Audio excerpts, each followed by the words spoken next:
안녕하세요. 저는 이번 2023학년도 서울음악임용에 합격한 합격자입니다. 저는 음악대학에서 피아노를 전공했고 교직이수를 해서 교원 자격증을 취득했습니다. 그런 후에 이제 임용시험에 응시를 하게 되었고 총 공부 기간을 한 2년 정도를 공부를 했는데요. 2년 모두 서울 지역에 응시를 하게 되었습니다. 합격 당일날 이제 10시에 딱 홈페이지에 그 합격자 발표 조회가 올라오는데 그 버튼을 누르지를 못하겠더라고요. 너무 사실 불안했고 다시 1년을 준비해야 된다라는 생각도 있었기 때문에 어떡하지 하다가도 일단 너무 궁금해서 눌러봤는데 다행히 최종 합격이라는 문구를 봐서 너무 기쁘고 감격스러웠습니다. 사실 아직까지도 믿기지 않기도 하고 꿈을 꾸는 건가? 라는 생각이 들기도 하는데요. 제가 지금까지 준비해오면서 물론 배운 것도 많고 좋았던 기억들도 있는 만큼 힘들었던 기억들도 좀 있었던 것 같아요. 근데 그러한 모든 시간을 좀 보상받을 수 있었다라는 생각이 들었고 임용 기간이 이렇게 좀 어려운 기간이기도 했으니까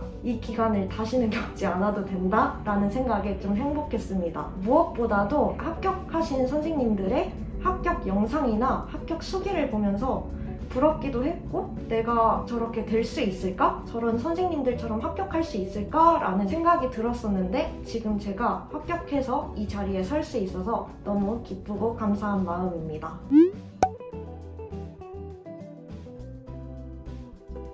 제가 이미정 교수님 강의를 선택하게 된 이유에 대해서 먼저 말씀드리도록 할게요. 저는 사실 교직 이수를 해서 주변에 정보가 많은 상황이 아니었어요. 교직 이수 하신 선생님들이라면 모두 공감하실 수 있는 부분이라고 생각하는데 그래서 학부 졸업할 때 나 임용고시를 봐야지 라는 생각은 있었는데 어떤 학원이 있는지 어떤 과목을 준비해야 되는지 또 어떠한 교수님의 강의가 있는지 아는 게 없는 상태에서 이제 시작을 하려니까 막막한 부분들이 많았던 것 같습니다. 근데 다행히도 학부 말에 학교에서 교직 특강 이런 걸 해주셨었는데 그때 이미정 교수님 강의를 수강하셨던 서울 임용 합격자분께서 이미정 교수님 강의를 추천을 해주셨어요. 그래서 저는 이미정 교수님 강의에 샘플을 한번 들어보게 됐는데 제가 원하는 스타일이랑 너무 잘 맞았던 것 같아서 고민 없이 바로 수강하게 되었습니다. 이미정 교수님 강의의 장점을 한 3가지로 말씀드리고자 하는데요. 첫 번째는 무엇보다도 체계화와 구조화에 있어서 뛰어나신 강의라고 생각이 들었고 저 같은 경우는 노베이스 상태에서 시작을 했기 때문에 좀 이해하기 어려운 부분도 많았었고 했는데 그러한 부분을 너무 명확하고 깔끔하게 정리를 해주셔서 이해하기 쉬웠다라는 장점이 있었습니다. 저는 공부에서 제일 중요하게 생각하는 부분이 구조화라고 생각을 하는데요. 그 이유가 임용의 시험 범위는 워낙 광범위하잖아요. 그래서 각각 하나씩 지식들을 나열을 해서 단순히 암기만 하면은 인출하는 시간도 오래 걸리고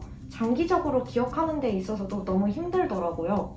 그래서 지식들이 그 파트에 정확하게 들어가는 방식으로 구조화를 한 다음에 공부를 하면 훨씬 더 기억을 오래 할 수 있기 때문에 저는 구조화에 초점을 두었고 그에 해당하는 이미정 교수님 강의가 정말 최적화되어 있다고 생각을 해서 이미정 교수님 강의를 선택하게 되었습니다. 두 번째 교수님 강의의 장점으로는 일단 수험생들이 공부하다 보면 궁금한 점들이 되게 많이 생기는데 그 부분에 있어서도 직접 카페에서 답변을 해주시는데 답변뿐만 아니라 여러 체계 자료까지 첨부를 해주시면서 체계적으로 답변을 해주셔서 수험생 입장에서는 큰 도움이 될 수 있어서 교수님 강의를 선택하게 된 이유 중에 또 하나의 이유라고 말씀드리고 싶습니다. 세 번째 교수님의 강의의 장점으로는 교수님께서 매주 과제를 내주시는데 그 과제를 풀면서 나중에 기출이나 모의고사를 풀 때 훨씬 더 응용하는 능력을 키울 수 있었던 게 교수님 강의의 장점이라고 생각합니다. 매주 교수님께서 내주시는 과제가 사실 단순히 암기하는 내용을 이제 인출해서 푸는 과제뿐만이 아니라 많이 생각해보고 응용하고 활용해서 적어야 되는 문제들이 대부분이었던 것 같아요. 그래서 처음에 풀 때는 시간도 너무 오래 걸리고 약간 비효율적인가? 라는 생각이 막연히 들기도 했었는데 마지막에 이제 기출반이나 모고반을 가보니까 응용해서 풀어야 되는 문제들이 생각보다 많은 거예요. 그때 교수님이 이런 걸 대비해서 응용하는 능력을 키우기 위해서 이러한 과제를 내주셨구나 라는 걸 그때 깨닫게 된 것 같아요. 그리고 교수님께서 그 과제들을 하나하나 직접 첨삭을 해주셔서 제가 부족한 부분을 정확하게 파악할 수 있었고 매주 과제에서 제일 근접하게 모범 답안에 해당하는 수험생의 답안을 직접 공유를 해주셨어요. 그때 제 답안이 거기에 포함이 되면 되게 기분이 좋더라고요. 그래서 더 과제를 열심히 제출했던 것 같습니다.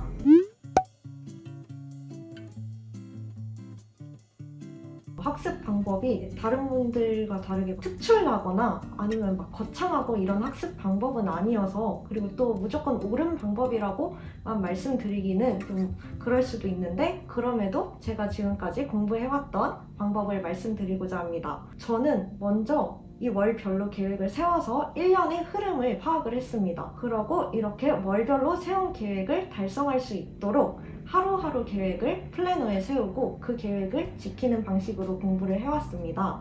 저는 초수와 재수 모두 인강으로만 수강했었는데요. 제가 인강으로 수강하게 된 이유 중에 하나는, 일단 저는 학원까지 왔다 갔다 하는 체력과 시간적인 부분을 조금 절약시킬 수 있다라는 부분에서 이제 인강으로 선택을 하게 되었고, 또 인강의 장점 중에 하나는 모르는 부분에 있으면은 다시 돌려볼 수 있다라는 점이 너무 좋았던 것 같아요. 그래서 저는 인강으로 모두 수강을 하게 되었습니다. 저는 수수 때는 교수님의 1년 패키지 커리큘럼을 그대로 따라갔었고, 재수 때는 모의고사 반을 수강하게 되었습니다. 저는 1, 2월 달과 그리고 3월부터 6월, 7월, 8월, 그 다음 마지막으로 9월부터 11월 이렇게 계획을 나눠서 말씀드리고자 하는데요. 1, 2월 달의 경우에는 첫 번째로 교과서 강의를 수강했습니다. 교과서 강의를 수강하고 수강한 내용을 토대로 이제 교과서 강의 문제를 풀어보았는데요. 조금 헷갈렸던 부분이나 아니면 암기가 필요한 부분들, 틀렸던 부분들은 모두 한글 파일에다가 이제 악보랑 같이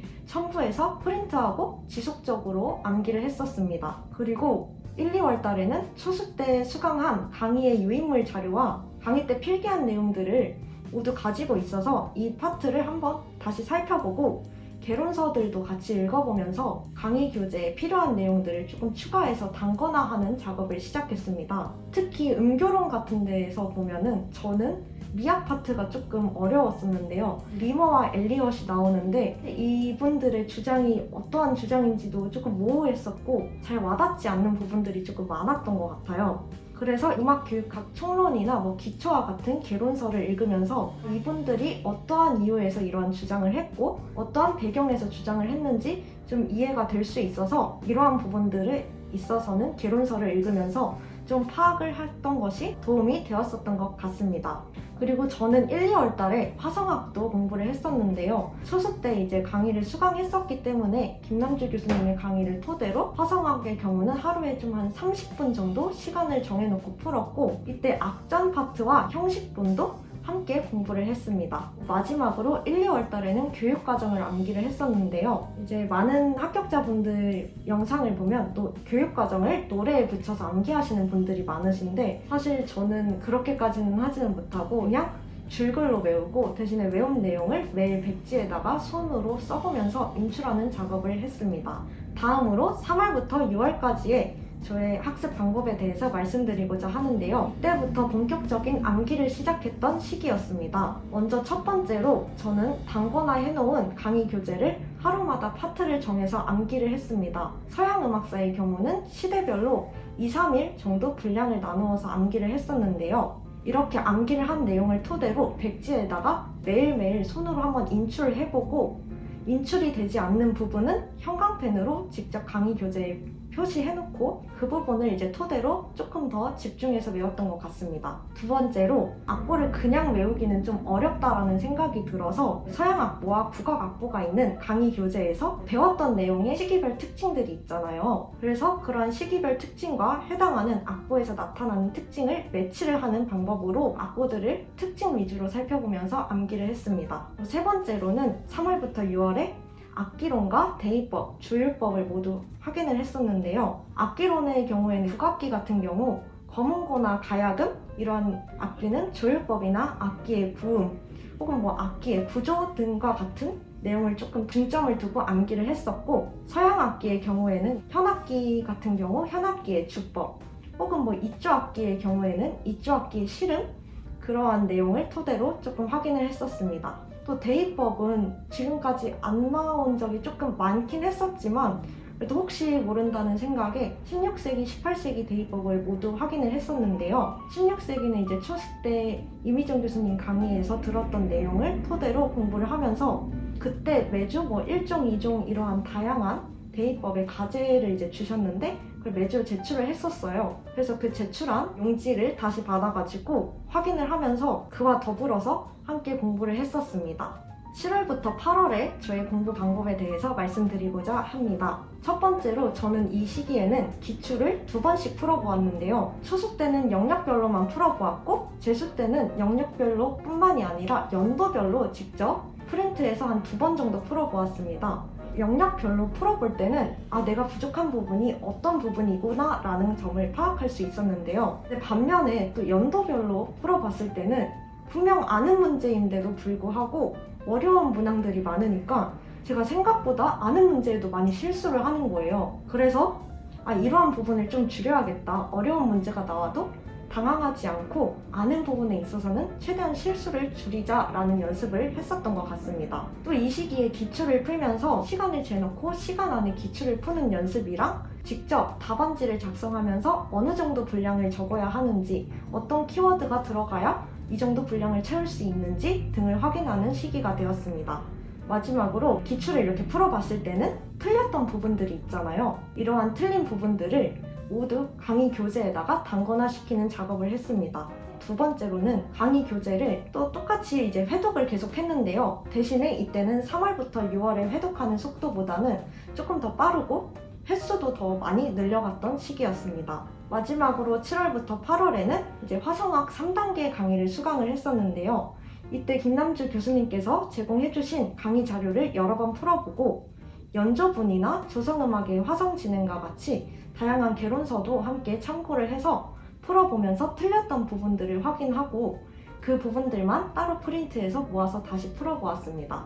마지막으로 9월부터 11월까지의 저의 학습 방법에 대해 말씀드리고자 하는데요. 이때는 제일 막바지 시기이기도 하고 그래서 불안함이 가장 높았던 시기였던 것 같습니다. 저는 첫 번째로 이 시기에 모의고사반을 수강을 했었는데요. 모의고사반 때는 앞서 말씀드렸다시피 단순히 암기해서 인출해서 쓰는 내용뿐만이 아니라 응용이나 활용해서 쓰는 문제들이 되게 많았던 걸로 기억을 하는데요. 이러한 과정을 통해서 제가 모르는 문제가 나오더라도 최대한 추론해서 답안에 가깝게 작성하는 방법을 익힐 수 있었던 것 같습니다. 그 전까지 계속 회독을 하면서 꽤 많이 회독을 했다고 생각해서 이 정도면 꽤 많이 암기했는데 괜찮은데? 라는 생각을 했었는데 모의고사반에 문제를 풀다 보니까 생각보다 모르는 부분이 너무 많은 거예요. 그래서 조금 좌절하기도 했었는데 이때 포기하지 않고 그냥 꾸준히 이제 공부를 했었던 게 지금의 합격의 결과가 될 수 있었던 것 같습니다. 9월부터 11월에도 마찬가지로 모의고사반에서 틀렸던 내용도 교재에 단권화하고 교재를 지속적으로 회독하는 시기를 거쳤습니다.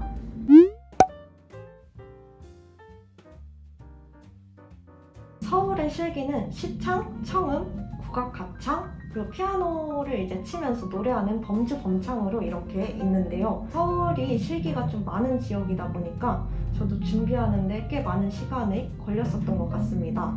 먼저 이렇게 파트별로 이제 나눠서 말씀드리고자 하는데요. 초수 때는 이제 1년 정도 그냥 온라인 레슨으로 받고 재수 때는 김남주 교수님의 시창청음 강의를 지역별 문제풀이반과 파이널 문제풀이반을 수강하게 되었습니다. 저는 피아노 전공이라 음은 잘 듣지만 리듬을 잘 듣지는 못했었는데요. 김남주 교수님의 강의를 통해서 서울의 주요 기출 리듬을 많이 반영을 해서 문제를 내주시더라고요. 그래서 이러한 문제들을 계속 풀어보니까 기출 리듬을 조금 많이 파악할 수 있었고 이게 많이 도움이 됐었던 것 같습니다. 이번에는 시창에 대해서 말씀드리고자 하는데요. 재수 때 시창청음 강의를 처음 수강을 했었는데요. 아무래도 성악 전공이신 분들과 다르게 저는 피아노 전공이다 보니까 이제 김남주 교수님께서 스케일을 도디레리, 미파, 피솔 이런 식으로 하면 조금 더 효과적일 수 있다라고 말씀을 해주셨는데 저는 그때 그렇게 불러야 되는지 처음 알았었거든요. 시간이 얼마 안 남았는데 조금 불안했었던 게 컸었고 그래서 내가 진짜 많이 해야겠구나 라는 걸 그때 깨달아가지고 처음에는 스케일만 계속 연습을 했었던 것 같아요. 그래서 임시표를 좀 익히는 데에 초점을 뒀었고 익숙해진 다음에는 교수님께서 주시는 문제를 하루에 한 3개 정도씩은 연습을 했었습니다. 문제에 보면 어려워하시는 음정 중에 하나가 뭐 도약 음정이나 뭐 증사도 음정 이런 것들이 포함된 게 좀 많았어서 그런 음정을 익히는데 많은 도움이 되었던 것 같습니다. 세 번째로 국악 가창에 대해서 말씀드리고자 하는데요. 저는 이제 초수 때 한 5달 정도 서울 국악 가창에 나오는 이제 다양한 커리큘럼을 레슨을 받았었습니다. 서울은 민요뿐만이 아니라 중고등학교 교과서에 나오는 시조나 작가, 가곡, 판소리, 창작궁합곡 등 되게 다양한 출제 범위를 가지고 있어서 준비할 게 조금 많았다라는 생각이 들어서 수수 때 1월부터 레슨을 받았었는데요. 그래서 총 한 5달 정도 레슨을 받으면서 한 바퀴를 돌렸고 재수 때는 1차 전까지는 레슨을 받지 않고 혼자 한 일주일에 2-3번 정도 하루에 뭐 2시간씩 연습 시간을 잡아서 연습실에서 연습을 했습니다. 1차가 끝나고 나서는 매일매일 하루에 2시간 정도씩 연습을 했는데요. 2시간이 엄청 긴 시간이 아닐 수는 있는데 제가 그래도 미리 돌려놓았었기 때문에 1차 끝나고 그래도 조금은 여유가 있었던 것 같습니다. 마지막으로 범주범창을 말씀드리고자 하는데 저는 피아노 전공이라 피아노에 자신이 있기도 했고 교회 반주도 오래 했어서 코드 반주는 익숙했어서 좀 걱정은 하지 않았어요. 서울에서는 코드가 미제시되는 지역이기도 하고 모든 중고등학교 교과서에 나오는 악곡들이 다 출제 범위에 해당이 된다는 것을 듣고 진짜 해야 할 게 좀 많겠구나라는 생각을 하면서 조금 좌절하기도 했었습니다. 초수 때는 하루에 한 1시간 정도씩 연습을 하면서 코드를 익히는데 초점을 두었고 그러다 보니까 주요 악곡들은 딱히 신경을 쓰지 않아도 손이 자동적으로는 가게 되더라고요. 그래서 초수 때는 이제 레슨은 따로 받지 않으면서 한 1시간 정도 이제 연습을 했었고 1차 끝나고는 하루에 2시간 정도씩 연습실을 잡아서 연습을 했습니다. 성악의 경우는 저는 따로 레슨을 받지는 않았는데 서울의 경우 가창에서 실기가 포함되는 그러한 부분이 많아가지고 성악 레슨을 좀 받으시는 것도 저는 추천을 드립니다. 성악 레슨을 받지 않았던 이유 중에 하나가 다른 사람 앞에서 노래하는 게 너무 부끄럽기도 하고 좀 어렵기도 하고 그러니까 애초에 노래에서 좀 점수가 깎이더라도 다른 부분에서는 깎이지 말자라는 생각으로 그냥 레슨을 안 받았던 것 같은데 네, 준비하시는 분들이면 조금 불안함이나 걱정을 덜기 위해서 레슨을 받으시는 것도 좋을 것 같다라는 생각이 들었습니다. 대신 저는 레슨은 따로 받지 않고 성악을 전공하신 이제 선배에게 제가 녹음한 거를 보내드리고 피드백을 받는 정도로는 그래도 했었던 것 같아요. 실기는 정말 서울의 경우 출제 범위도 다양하고 워낙 많기 때문에 시간이 생각보다 오래 소요될 수 있어서 1차 때부터 미리미리 준비하시는 것을 추천드립니다.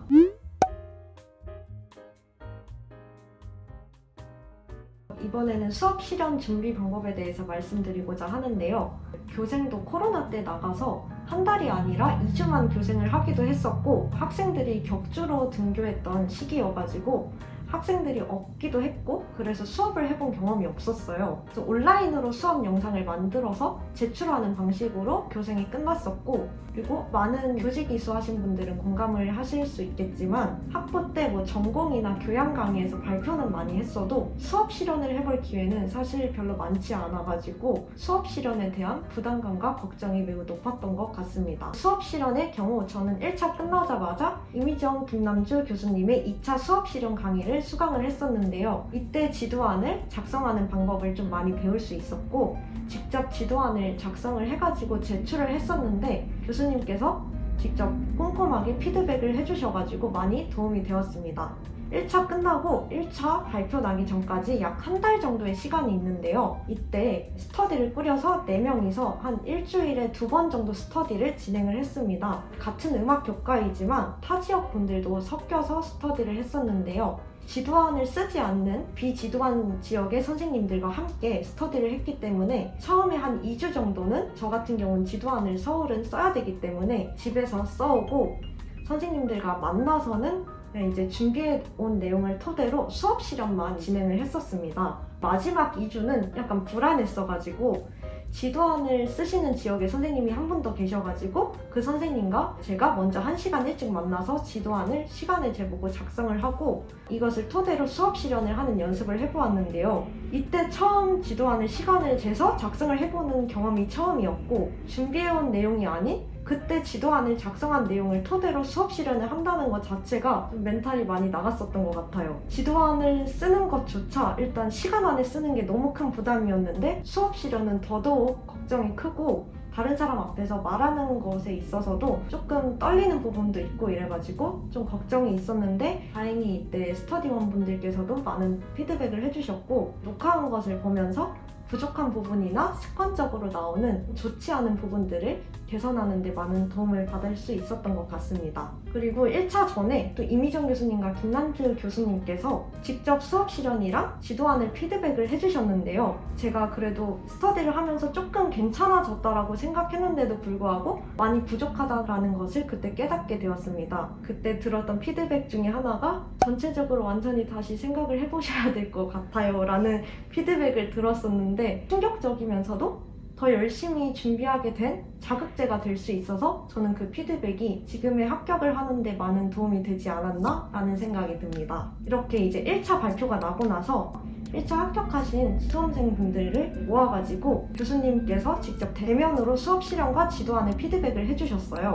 다행히 이때는 1차 발표 전보다는 조금 나아져서 그런지 부족한 부분들이 좀 많이 줄었던 것 같고 다양한 아이디어랑 조금 더 자연스럽게 수업 실현을 할 수 있는 그런 흐름을 많이 봐주셨습니다. 그래서 많은 도움을 얻을 수 있었고 스터디의 경우도 다시 스터디를 구성을 했었는데요. 이때는 서울에 응시하신 음악 교과 선생님들과 만나서 실기 전에는 한 일주일에 2번 정도씩 진행을 했고 실기가 끝나고는 매일 진행을 했습니다. 이때도 1차 때와 마찬가지로 선생님들과 모여서 시간을 재고 지도안을 작성한 뒤에 수업 실현을 했었는데 그래도 1차 때보다는 조금 이러한 경험들이 쌓여서 그런지 조금 편하게 했었던 것 같습니다. 지금까지 수업 실현을 연습을 하면서 대략적인 이제 틀을 만들어 갔었는데요. 무엇보다 이제 교수님의 2차 강의를 수강을 이렇게 하게 되면 각 영역별로 뭐 예를 들어 기악, 가창, 창작, 감상 이러한 흐름으로 수업을 하면 좋아요 이런 식으로 설명을 해주셨는데 노베이스인 저한테는 그 부분이 진짜 많이 참고가 되었었거든요. 그래서 이 부분을 참고를 해서 수업 실현 연습을 했었는데 예를 들어 가창 같은 경우는 먼저 학생들에게 노래를 들려주고 노래의 분위기를 좀 파악하고 그 다음에 가사는 어떠한지 좀 물어본 뒤에 가창곡의 조성이나 박자 같은 것을 학생들과 한번 이야기를 해보고 리듬치기를 하고 뭐 개명창을 하는 방식으로 진행을 하는 틀을 조금 만들 수 있었습니다. 그리고 창작의 경우도 신경을 조금 썼던 부분이었었는데요. 먼저 교사가 창작한 것을 학생들에게 보여주고 어떤 식으로 창작을 해야 되는지 좀 조건들을 많이 세분화시켜서 제시하는 것에 초점을 두었었던 것 같아요. 예를 들어 창작을 할 때 선율이나 뭐 리듬을 창작할 경우 리듬 카드나 선율 카드 등을 미리 제시해서 좀 활용할 수 있도록 하고 만약에 가사를 창작하면 가사를 창작하는 게 어려워하는 학생들이 있다라고 가정을 하고 그러한 친구들에게는 단어 카드를 제공을 한다든지 해서 그 단어 카드를 배열해서 조금 쉽게 창작할 수 있도록 그러한 조건들을 조금 세분화시키는데 초점을 두었습니다. 그리고 수업 실현을 할 때 모둠 활동을 꼭 한 번 이상은 포함을 해야 되는데요. 많이들 하시겠지만 어려워하는 모둠과 좀 잘하는 모둠으로 이제 나누어서 좀 선정하고 그에 맞는 피드백을 좀 제공하는 방식으로 했었습니다. 일단 어려워하는 모둠의 경우에는 어떤 점이 어려운지 학생들에게 이제 물어봐서 파악하고 조금 더 쉽게 이해할 수 있도록 그러한 피드백을 제공하고 잘하는 친구들이 있는 모둠에게는 심화적인 피드백을 제공하는 방식으로 틀을 만들어서 진행을 했었습니다.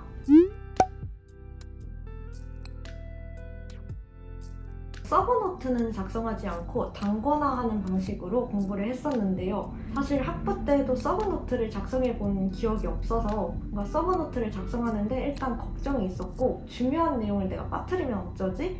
라는 강박관념과 그리고 시간이 오래 걸릴 것 같다라는 생각이 들어서 단권화에 초점을 두었습니다. 단권화의 방법으로는 간략히 말씀드리자면 한 4가지 정도가 있는데요. 먼저 이제 교수님께서 강의에서 말씀해주신 내용을 강의 교재에 필기를 했었고, 두 번째로 개론서를 읽으면서 강의 교재를 보면서 이해가 가지 않는 부분이나 또는 추가적으로 알면 좋겠다라고 생각했던 부분들을 포스트잇에 적고 그 부분에 해당하는 파트에 붙여 놓았습니다. 세 번째로는 이제 모의고사나 과제를 풀면서 헷갈리거나 틀렸던 부분들을 악보랑 함께 추가를 해 놓았고, 네 번째로는 교과서에 나오는 다양한 악곡인데요. 예를 들어 서양음악사 같은 경우 고대부터 현대까지 되게 악곡이 많잖아요. 국악도 영산해상이나 수제천 이렇게 다양한 악곡들을 해당하는 파트에 붙여놔서 강의 교재만 보고도 공부를 할 수 있도록 단권화하였습니다. 저는 스터디에 대해서 말씀드리고자 하면은 사실 스터디는 1차는 아예 하지 않았고 2차만 진행을 했었는데요. 1차 스터디 하시는 이제 합격자분들도 너무 많으시지만 저는 성격상 강제로 공부를 하는 것을 별로 좋아하지는 않아요. 또 이제 스터디를 하면서 비교를 조금 많이 하는 성격이다 보니까 그로 인해서 자존감이 많이 떨어질 것 같은 거예요. 그래서 1차의 경우는 혼자 공부를 하고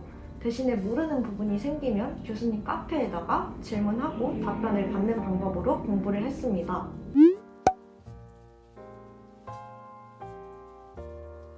첫 번째로는 자신을 믿고 나아가시면 좋겠다라고 말씀드리고 싶습니다. 임용을 하다 보면 주변에서 들려오는 다양한 소리가 좀 많은데 대부분 좋은 소리도 물론 있지만 좋지 않은 소리가 조금 많았었던 것 같아요. 예를 들면 내 주변에 보니까 임용해서 합격하는 사람 별로 없더라 라든지 혹은 임용은 이렇게 해야만 합격한다더라 이러한 소리들을 많이 들었었는데, 물론 임용에 합격하는 게 막 엄청 쉽고 이런 일은 아닐 수는 있어도 그래도 누군가는 합격하는 시험이기 때문에 그냥 본인을 믿고 공부하는 것이 매우 중요하다라는 이제 말씀을 드리고 싶습니다. 또 자신은 본인이 제일 잘 알기 때문에 자신에게 맞는 공부 방법으로 진행하는 것이 제일 중요하다고 말씀드리고 싶은데요. 합격자분들의 이제 영상을 보면은 각자의 합격자분들의 성향에 어울리는 다양한 공부 방법으로 진행을 하셨다고 생각을 해서 선생님들께서도 본인의 공부 방법을 믿고 자신감을 가지고 진행을 하셨으면 좋겠습니다. 모의고사를 보다 보면은 멘탈이 조금 많이 흔들릴 때가 있는데요. 지역별 석차에서 조금 낮은 석차를 받게 되면은 그 주가 조금 정신적으로 힘들었던 것 같아요. 물론 모의고사 석차가 중요하지 않다라고 단정지어서 말씀드릴 수는 없을 수 있지만 그래도 석차에 연연하기보다는 내가 모르는 부분을 지금 파악할 수 있어서 다행이다라고 생각하시고 모르는 것을 개선하는 데 중점을 두시고 시간 안에 답안을 작성하는 그러한 기간으로 생각해 주시면 좋을 것 같습니다. 두 번째로 말씀드리고 싶은 건 자신감은 가지되 나에게 너무 관대해져서도 안 된다라고 말씀드리고 싶습니다. 어느 순간 되면 가끔씩 이 정도 공부했으면 꽤 많이 공부한 것 같은데 혹은 모의고사 석차가 또 잘 나올 때는 이 정도면 꽤 잘하니까 괜찮아 이러한 생각이 들면서 해이해지는 시기가 왔었어요. 근데 시험은 사실 변수가 생각보다 많고 그렇기 때문에 끝까지 성실하게 노력하는 사람이 합격하는 시험이라고 생각을 합니다. 그렇기 때문에 자신감을 갖고 공부를 하되 좀 해이해지는 것은 좀 피하셨으면 좋겠습니다. 세 번째는 슬럼프나 스트레스를 극복할 수 있는 본인만의 장치가 있으시면 좋을 것 같습니다. 많은 분들께서도 공감을 하시겠지만 이제 임용을 하다 보면 스트레스를 받거나 슬럼프를 겪는 기간이 왔었었는데 이때 저는 조금 리프레시할 겸 친구들과 만나서 수다도 떨고 그 당시만큼은 임용에 대한 걱정에서 조금 덜어낼 수 있었던 것 같아요. 저의 경우는 친구들과 시간을 가졌을 때 공부의 효율이 조금 더 높아졌었던 것 같아서 본인의 스트레스를 극복할 수 있는 장치는 필요하다고 생각을 합니다. 시험을 준비하시는 수험생분들께서 임용이 워낙 광범위한 내용이고 2차의 경우 실기도 준비할 게 많고 수업 실연이나 면접 등에 있어서도 되게 모호하고 어렵고 모르는 부분이 많을 수 있다고 생각이 들어요. 저 또한 노베이스 상태로 아무것도 모르는 상황에서 실기도 준비하게 되고 아는 것 없이 준비하면서 부딪혀 보면서 시작을 했었습니다. 하지만 교수님의 강의를 따라가다 보면 1차의 경우는 웬만해서 거의 다 준비가 되고 실기의 경우는 사실 본인이 부족한 부분을 제일 잘 안다라고 생각을 하는데요. 그렇기 때문에 부족한 부분에 맞춰서 적절한 레슨을 받으시고 진행을 한다면 점차 방향을 잡으셔서 합격하실 수 있다라고 말씀드리고 싶습니다. 저는 수험 생활을 하면서 또 중요하게 생각했던 것 중에 하나가 체력 관리인데요. 초반에는 괜찮다가 하반기로 갈수록 체력이 많이 떨어지더라고요. 특히 1차가 끝나고 나면 이제 2차 준비 기간이 짧은데 그때 뭐 수업 실험, 면접, 실기 이런 걸 준비하다 보니 진짜 몸이 많이 좀 아플 때도 있고 그랬습니다. 그래서 미리미리 조금씩 이제 강렬한 운동은 아니시더라도 간단하게 뭐 하루에 30분 정도만 투자하셔서 운동을 하시고 영양제 같은 것도 힘드실 때 좀 챙겨 먹으시면서 체력 관리도 꾸준히 하셨으면 좋겠습니다. 마지막으로 이미정 교수님과 김남주 교수님은 항상 저는 강의로만 배웠었거든요. 그러다가 이제 이렇게 실제로 뵙게 돼서 되게 긴장되고 설레고 너무 신기한데요. 항상 참석과 피드백을 열정적으로 해주셔서 너무 교수님께 감사드립니다. 감사합니다.